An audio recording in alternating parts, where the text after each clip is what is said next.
Hi ಎಲ್ಲರಿಗೂ ನಮಸ್ಕಾರ. Welcome back to my lifestyle YouTube channel. ನಾನು ನಿಮ್ಮ ಪಲ್ಲವಿ.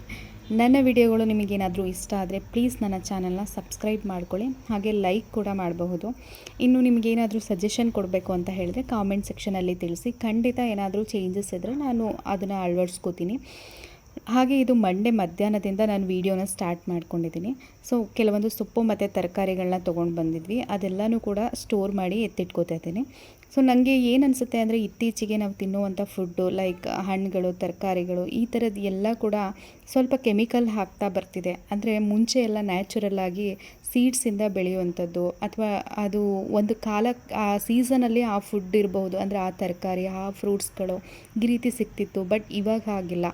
ಎಲ್ಲ ಸೀಸನಲ್ಲೂ ಎಲ್ಲ ಥರನೂ ಎಲ್ಲ ಹಣ್ಣುಗಳು, ತರಕಾರಿಗಳು ಸಿಗೋ ಥರ ಆಗಿಬಿಟ್ಟಿದೆ. ಅದು ಯಾಕೆ ಈ ರೀತಿ ಆಗ್ತಿದೆ ಅಂದರೆ ನಮ್ಮ ಲೈಫನ್ನು ನಾವು ಚೇಂಜ್ ಅಂದರೆ ತುಂಬ ಫಾಸ್ಟ್ ಮೂಮೆಂಟ್ ಅನ್ನೋ ಥರ ಮಾಡ್ಕೋತಿದ್ದೀವಿ. ಸೊ ದಟ್ ಏನಾಗ್ತಿದೆ ಅಂದರೆ ಈಗ ನಾವು ಪ್ರತಿಯೊಂದು ತರಕಾರಿ, ಹಣ್ಣುಗಳಲ್ಲಿ ಅದರಲ್ಲಿರುವಂತಹ ಏನು ಪೌಷ್ಟಿಕಾಂಶ ಸಿಗಬೇಕೋ ಅದು ಕೂಡ ಕಮ್ಮಿ ಆಗ್ತಾ ಬರ್ತಿದೆ ಅನಿಸುತ್ತೆ. ಸೊ ಹಾಗಾಗಿ ಆದಷ್ಟು ಈ ಹಣ್ಣು ತರಕಾರಿಗಳನ್ನ ಚೆನ್ನಾಗಿ ತೊಳೆದು ಉಪಯೋಗಿಸಿ.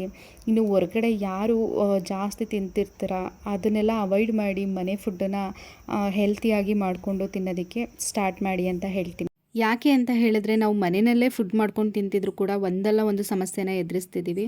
ಸೊ ಹಾಗಾಗಿ ನೀವು ಕೂಡ ಮನೇಲೇ ಅಡುಗೆನ ಮಾಡಿಕೊಂಡು ಊಟ ಮಾಡಿ ಅಂತ ಹೇಳ್ತೀನಿ. ಇನ್ನು ಇವತ್ತು ನಮ್ಮ ತಂದೆ ಊರಿಂದ ಬಂದಿದ್ದರು, ಅವ್ರಿಗೆ ಊಟ ಹಾಕೊಟ್ಬಿಟ್ಟು ಊರಿಂದ ನಮಗೆ ಕೆಲವೊಂದು ಐಟಮ್ಗಳನ್ನ ತಂದಿದ್ದರು. ಅಂದರೆ ಫ್ರೂಟ್ಸು, ಮತ್ತು ನಾವು ಸಾಮಾನ್ಯವಾಗಿ ನಾಟಿ ಕೋಳಿ ಮೊಟ್ಟೆಯನ್ನು ಊರಿಂದನೇ ತರಿಸ್ತೀವಿ. ಮುಂಚೆ ನಾವು ಇಲ್ಲೇ ಹೊರಗಡೆ ತೊಗೊಳ್ತಿದ್ವಿ. ಒಂದಕ್ಕೆ 20 ರೂಪಾಯಿ ಹೇಳ್ತಿದ್ರು, ಓಕೆ. ಬಟ್ ಏನಾಗುತ್ತೆ ಅಂದರೆ ಅದು ಪ್ಯೂರ್ ನ್ಯಾಚುರಲ್ ಅಲ್ಲ ಅಂತ ನಮಗೆ ಒಂದು ಸಲ ಗೊತ್ತಾಯಿತು. ಆವಾಗಿಂದ ನಾವು ಊರಿಂದನೇ ತರಿಸ್ಕೋತೀವಿ. ಇನ್ನು ಅದಾದಮೇಲೆ ಇದನ್ನೆಲ್ಲ ಎತ್ತಿಟ್ಕೊಂಡು ನೆಕ್ಸ್ಟು ಸಂಜೆ ನಾನು ಸ್ನ್ಯಾಕ್ಸ್ ಎಲ್ಲ ಮಾಡಿದ್ದೆ, ಬಟ್ ನಾನು ವೀಡಿಯೋ ಎಲ್ಲ ಶೂಟ್ ಮಾಡ್ಕೊಳ್ಳೋದು ಮರ್ತ್ಕೊಂಡೆ.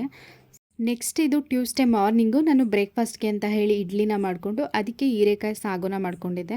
ಹೀರೆಕಾಯಿ ಸಾಗು ಮಾಡ್ಕೊಳ್ಳೋದು ತುಂಬ ಸಿಂಪಲ್ಲಾಗಿ ಮಾಡ್ಕೊಂಡಿದ್ದೆ. ಏನಿಲ್ಲ, ಸ್ವಲ್ಪ ಎಣ್ಣೆ, ಈರುಳ್ಳಿ ಮತ್ತು ಈ ಹೆಚ್ಚಿಟ್ಕೊಂಡಿರುವಂತಹ ಹೀರೆಕಾಯಿನ ಹಾಕಿ ಫ್ರೈ ಮಾಡ್ಕೊಳ್ಳೋದು.